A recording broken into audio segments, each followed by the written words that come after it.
Explain करने वाले हैं बिलियनर बॉयज क्लब नाम की मूवी को, जो 2018 में रिलीज हुई थी। ये मूवी सच्ची घटना पर आधारित है, लेकिन किसी थ्रिलर मूवी से कम नहीं। एक मिडिल क्लास लड़का जिसका बचपन से बस एक ही सपना होता है, बस अमीर बनना, और सिर्फ 25 साल की उम्र में वो कुछ ऐसा कर दिखाता है जो लोग जिंदगी भर नहीं कर पाते।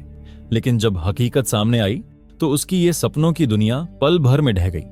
तो बने रहिए आखिर तक, क्योंकि कहानी में हर मोड़ पर छुपा है एक नया ट्विस्ट। और हाँ, वीडियो पर लाइक, कमेंट और इस चैनल पर नए हैं तो सब्सक्राइब करना मत भूलिएगा।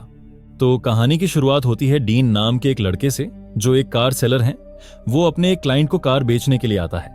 वह उसे बेंटली और कई महंगी कारों के बारे में बताता है, लेकिन क्लाइंट को कोई भी कार पसंद नहीं आती। वहीं पर अचानक उसकी मुलाकात पुराने स्कूल फ्रेंड जेरी से होती है। दोनों एक दूसरे को देखकर काफी खुश होते हैं। दरअसल बचपन में वे दोनों हार्वर्ड स्कूल में साथ पढ़ते थे, जहां ज्यादातर अमीर परिवारों के बच्चे पढ़ते थे। डीन एक मिडिल क्लास घर का लड़का था, वहीं जेरी बहुत ब्रिलियंट स्टूडेंट था, जो स्कॉलरशिप पर वहां पढ़ने आया था। दोनों के बीच काफी गहरी दोस्ती थी। हालांकि दोनों मिडिल क्लास फैमिली से बिलोंग करते थे, लेकिन दोनों के स्वभाव में काफी अंतर था। डीन अपने फ्रेंडली नेचर के कारण स्कूल के अमीर बच्चों के बीच काफी पॉपुलर था, वहीं जेरी के ज्यादा दोस्त नहीं थे। खैर, अब डीन अपने क्लाइंट से मीटिंग खत्म करके जेरी के पास आता है। 6 साल बाद अपने पुराने दोस्त से मिलकर दोनों भावुक हो जाते हैं। अब बातचीत के दौरान जेरी बताता है कि वह अब स्टॉक एक्सचेंज में काम करता है। यह सुनकर डीन काफी खुश होता है, लेकिन जब उसे पता चलता है कि जेरी अभी भी अपने पिता के घर में रहता है, तो वो समझ जाता है कि उसकी इनकम ज्यादा नहीं है। डीन जेरी से कहता है कि तुम जैसे काबिल इंसान को तो कुछ बड़ा करना चाहिए। डीन की बात सुनकर जेरी मुस्कुराते हुए कहता है, उसके लिए बड़ा इन्वेस्टमेंट चाहिए जो मेरे पास नहीं है।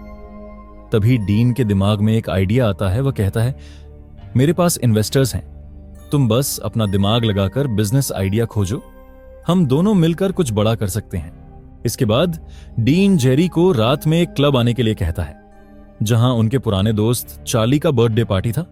डीन का असली मकसद चार्ली से मिलना ही है, क्योंकि वह बहुत अमीर परिवार से है और वही उनका पहला इन्वेस्टर बन सकता है। जेरी पहले तो जाने से इनकार कर देता है, लेकिन डीन के जोर देने पर राजी हो जाता है। अब रात को जेरी क्लब पहुंचकर वहां की चमक दमक, रोशनी, म्यूजिक और खूबसूरत लड़कियों को देखकर दंग रह जाता है। अब डीन के प्लान के मुताबिक वो जेरी की मुलाकात बर्थडे बॉय चार्ली से करवाता है। जेरी उसे एक गोल्ड का छोटा सा टुकड़ा गिफ्ट में देता है, ताकि उससे गोल्ड के बिजनेस की बात छेड़ सके। लेकिन जब जेरी गोल्ड के बिजनेस के बारे में बात करता है, तब चार्ली उसे बीच में रोकते हुए कहता है, मेरे पापा ने कहा है कि गोल्ड की कीमत जल्द ही नीचे जाने वाली है। तभी पास खड़ा स्कॉट नाम का लड़का पूछता है, क्या तुम लोग हमारे साथ स्कूल में पढ़ते थे? यह सुनकर जेरी एकदम से अनकंफर्टेबल हो जाता है, क्योंकि स्कूल के दिनों में चार्ली और स्कॉट जैसे अमीर लड़के उसका काफी मजाक उड़ाते थे। वो वहां कुछ और कह नहीं पाता और चुप हो जाता है। पार्टी खत्म होने के बाद डीन जेरी को घर ड्रॉप करता है। डीन उससे कहता है, अगली बार ऐसा नहीं होगा, मैं तुम्हारे साथ हूं। इस बात से जेरी को थोड़ा हिम्मत मिलता है। घर लौटकर जेरी टीवी देखते हुए एक मैगजीन पर स्टीव जॉब्स का एक इंटरव्यू पढ़ता है। उसके बाद वह काफी मोटिवेट हो जाता है और एक नए बिजनेस आइडिया के बारे में सोचने लगता है, एक ऐसा बिजनेस जिससे वह रातों रात अमीर बन सके। उसके दिमाग में एक ऐसा बिजनेस आइडिया आता है जिसमें लोग उनके बिजनेस में पैसा लगाएंगे, एक ऐसा बिजनेस जिसमें लोग किसी कंपनी में पैसा लगाते हैं और शुरुआती लोगों को नए निवेशकों के पैसे से प्रॉफिट दिया जाता है। बिल्कुल पिरामिड स्कीम, या कहा जाए तो पॉन्जी स्कीम की तरह, क्योंकि यह 1983 के आसपास की बात है, इसलिए उस समय ऐसी स्कीम लोगों के लिए नई और रोमांचक थी। खैर, अब जेरी पूरी रात अपने आइडिया पर काम करता है और सुबह होते ही डीन को फोन कर अपने घर बुलाता है। वो उसे पूरा बिजनेस प्लान समझाता है और बताता है कि उसने कंपनी का नाम भी सोच लिया है, जो था BBC, billionaire boys club. Dean को पूरी तरह बिजनेस प्लान समझ तो नहीं आता, लेकिन उसे जेरी के तेज दिमाग पर पूरा भरोसा था। फिर डीन जेरी को $10,000 देता है और कहता है कि ये कल रात की गलती के लिए चार्ली और उसके दोस्तों की तरफ से माफी समझो, लेकिन अगर तुम इससे प्रॉफिट कमा सको तो हम इस नतीजे को चार्ली जैसे अमीर दोस्तों को दिखाकर उनसे बड़ा इन्वेस्टमेंट करवा सकते हैं। जेरी उन पैसों को गोल्ड में इन्वेस्ट करता है और कुछ ही हफ्तों में जब गोल्ड की कीमत बढ़ती है और उसे 35% का प्रॉफिट होता है, इसे देखकर डीन बहुत खुश होता है और वह दोनों चार्ली और स्कॉट के साथ एक मीटिंग फिक्स करते हैं। इस बीच डीन एक अमीर व्यक्ति रॉन के पास एक प्रोडक्ट डिलीवर करने जाता है। रॉन पहले एक स्टॉक फर्म के लिए काम करता था, लेकिन अब वह अमीरों के टेंडर वगैरह देखता है। डीन जेरी का परिचय रॉन से कराता है रॉन जेरी के साथ बातें करके समझ जाता है कि यह लड़का बहुत बुद्धिमान और समझदार है। इसके बाद दोनों चार्ली और स्कॉट से मिलने जाते हैं, लेकिन तभी उन्हें पता चलता है कि गोल्ड की कीमतें गिर चुकी हैं और उन्हें $5,000 का नुकसान हो गया है। इससे जेरी परेशान हो जाता है। डीन उसे शांत करते हुए कहता है, अभी ये सब छोड़ो और प्रेजेंटेशन के ऊपर ध्यान दो। उन्हें किसी भी हाल में बिजनेस शुरू करने के लिए पैसा चाहिए था। अब जेरी चार्ली और उसके अमीर दोस्तों के सामने उनकी कंपनी के बारे में प्रेजेंटेशन देता है। वो कहता है, बीबीसी ऐसी कंपनी होगी जहां हम सब अपनी काबिलियत से पैसा कमाएंगे और इसके बाद हमें अपने पिता की पहचान की जरूरत नहीं पड़ेगी। हम खुद अपने बलबूते पर मिलियनेयर बनेंगे। इसके बाद जेरी अपना असली खेल शुरू करता है।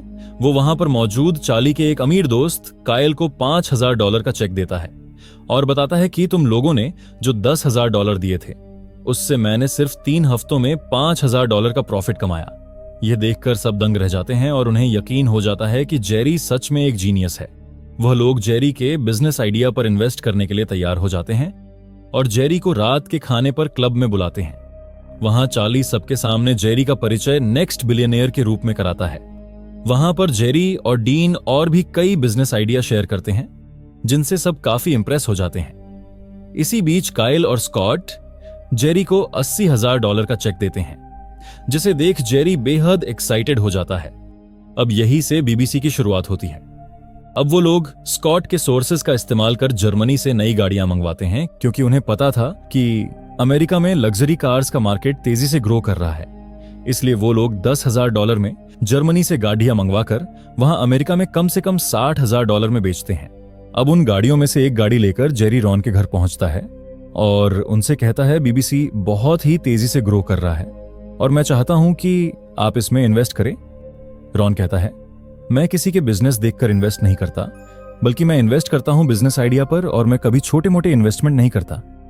वह जेरी को और बड़े सपने देखने की सलाह देता है। इसके बाद हम देखते हैं जेरी एक बड़ा ऑफिस किराए पर लेता है।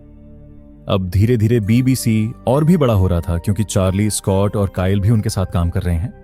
ये सारे अमीर बाप के बच्चे अपने अपने पिताओं को अपना प्रॉफिट दिखाते हैं और बीबीसी में निवेश के लिए मनाते हैं। बच्चों की लगन देखकर उनके पिता भी इन्वेस्ट करने को तैयार हो जाते हैं।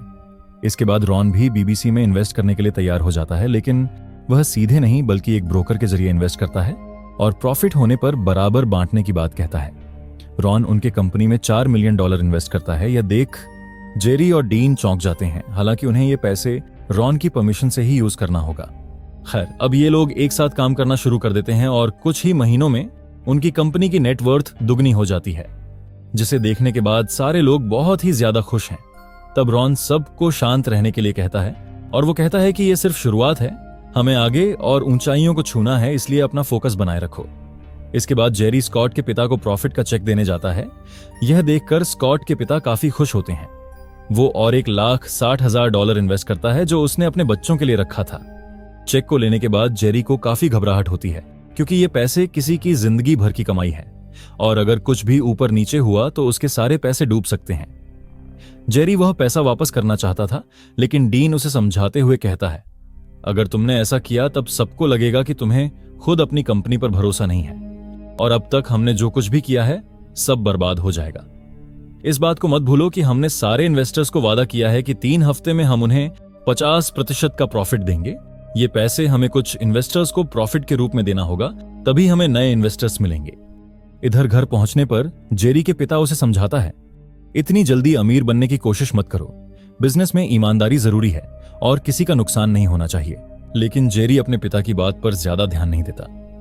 इसी बीच जेरी को एक खबर मिलती है कि एक कोजेनको एनर्जी नाम की कंपनी है जो $3 मिलियन के कर्ज में डूबी हुई है। जेरी कहता है कि अगर वो लोग इस कंपनी को बचा लें और उसके शेयर खरीद लें तो 3 साल में इसकी कीमत $1 अरब हो जाएगी। रॉन उसकी बातों से प्रभावित होता है और इस इन्वेस्टमेंट के लिए राजी हो जाता है। अब ये लोग पूरी प्लानिंग करके उस कंपनी में पहुंच जाते हैं। उस कंपनी के सारे शेयर होल्डर्स के साथ वह लोग एक मीटिंग रखते हैं। जेरी उन्हें एक प्रॉपर प्लानिंग बताता है कि किस तरीके से कोजेनको एनर्जी उनके साथ मिल गई तो वो सारा कर्ज चुका देंगे और कंपनी को आगे ग्रो करने में भी मदद करेंगे। सारे शेयर होल्डर उसकी बातों में आ जाते हैं और जल्द ही उनके बीच डील पूरी हो जाती है। अब इसके बाद जेरी एक आलीशान घर खरीदने के लिए जाता है। वहां पर डीन जेरी से कहता है कि मुझे डर लग रहा है हमने अपने सारे इन्वेस्टर्स को वादा तो किया है कि हम 3 हफ्तों में 50% का प्रॉफिट देंगे, और हम पैसे कहां से लाते हैं? नए इन्वेस्टर्स से, और अभी तक हमारे पास कोई नया इन्वेस्टर नहीं आया है ताकि पुराने इन्वेस्टर्स को हम पैसे दे सके। तब जेरी कहता है कि डरो मत, मैंने सारे पैसों को गोल्ड में इन्वेस्ट किया था।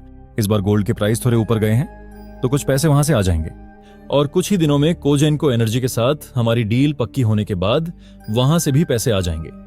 वो डीन को कहता है कि अब हमें सेलिब्रेट करना चाहिए।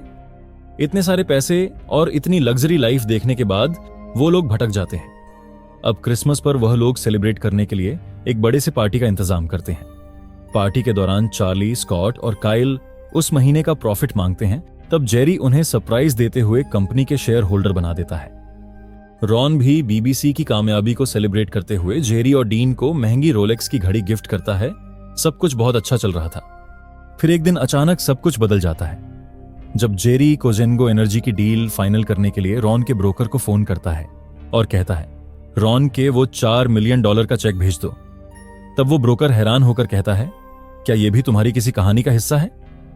यह सुनकर जेरी बेहद हैरान रह जाता है और पूछता है, कहानी? मतलब किस चीज की कहानी? तब ब्रोकर ने कहा कि रॉन ने उससे कहा था कि वह एक फिल्म प्रोड्यूसर है और इन्वेस्टमेंट पर एक डॉक्यूमेंट्री बना रहा है, इसलिए उसने वही बातें कहीं जो स्क्रिप्ट में लिखी थी, और वहां उसका एक वीडियो शूट किया गया था। यह सब सुनकर जेरी और डीन दोनों के पैरों तले जमीन खिसक जाती है। फिर वो रॉन के बारे में पता लगाना शुरू करता है और उसे पता चलता है कि रॉन सच में एक फ्रॉड इंसान है।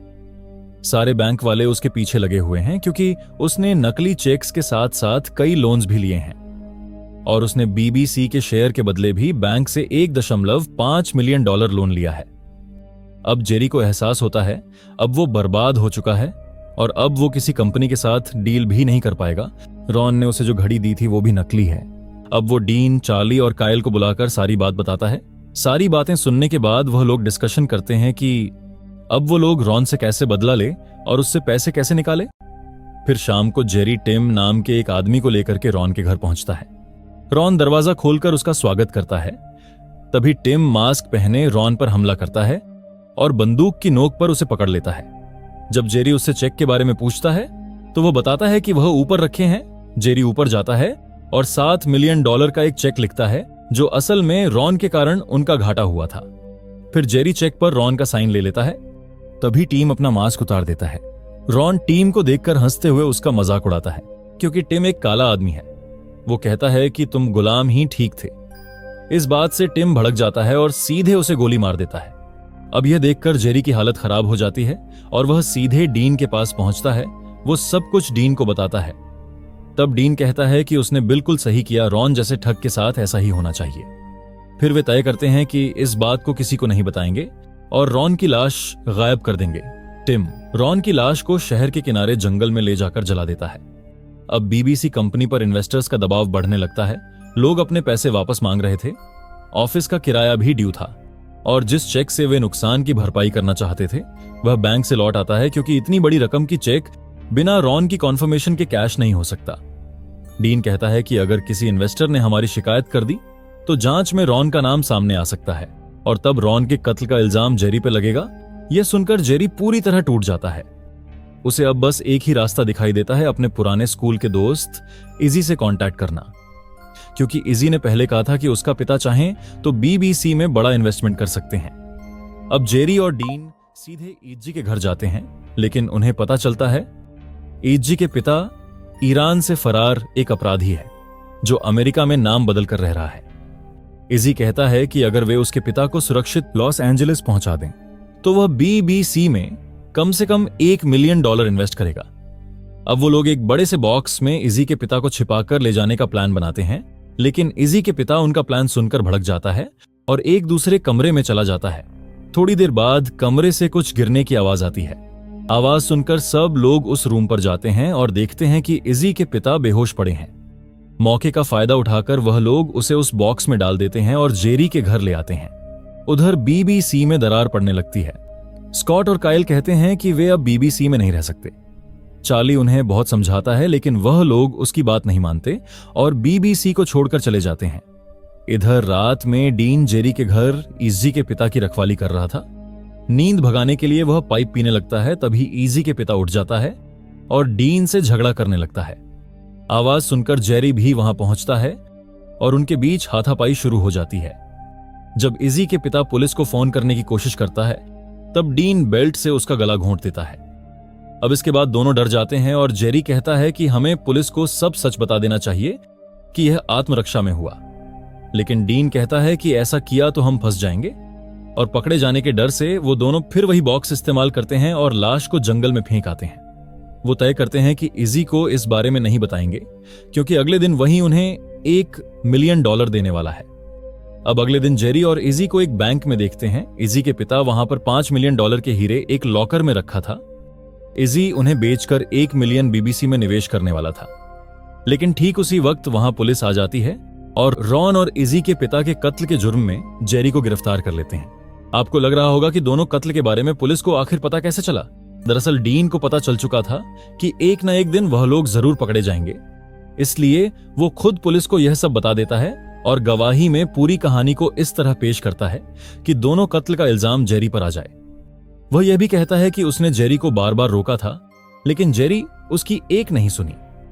आखिर में जेरी इजी के पिता के कत्ल के आरोप से तो बरी हो जाता है, लेकिन रॉन के कत्ल के आरोप में उम्र कैद की सजा मिलती है और अपनी पूरी जिंदगी जेल में बिता देता है।